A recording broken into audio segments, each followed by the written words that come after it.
Welcome to Thriving Thursday. So, what are the signs that you need a funnel professional? We run into this a lot in our business. People are trying to put together what they think is the best flow for conversion, and a lot of times it misses the mark. And it misses the mark for several reasons. And I'm going to talk about those today. So you can think about, is it time I really invested in what I need to make everything convert and get the clientele I need? So what does this mean?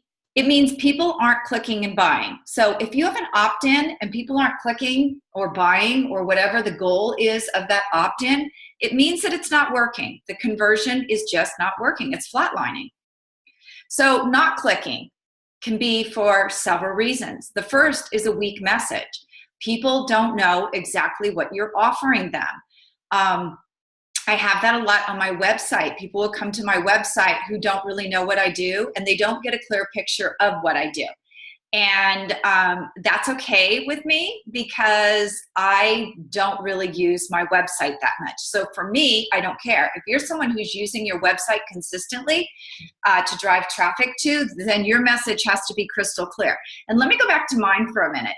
Mine, for most people, isn't crystal clear because they don't need a platform. So I just want to delineate that from the fact that, it's not really so much a weak message, is they just don't know what they need it.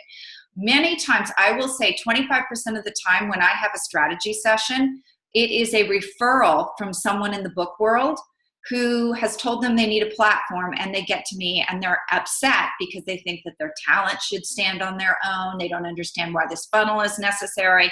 They don't understand why building an audience is necessary. So a lot of people just don't even know they need this. You have weak or no call to action. You always must have a call to action, and it has to be specific. You literally have to tell people what you want them to do. You can't just say, sign up here. Click here to sign up. It has to be very, very detailed, and ask them. It's always about asking them to do what you want them to do. And it should never, ever be call me. We are going through a lot of new lead magnets from a program that we have going right now where we evaluate your funnel. And I'm stunned at how many people have beautiful lead magnets and the call to action at the end is call me. Nobody's going to pick up the phone and call you. You need something that allows them to take action now.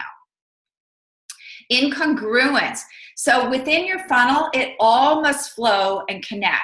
One of the things I see is someone will run a campaign where the webinar will be 3 steps to social media greatness, but the lead magnet isn't really connected to that.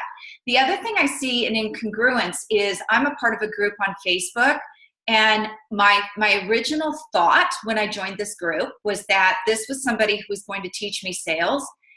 Now I've just noticed a new challenge that's finding out about me.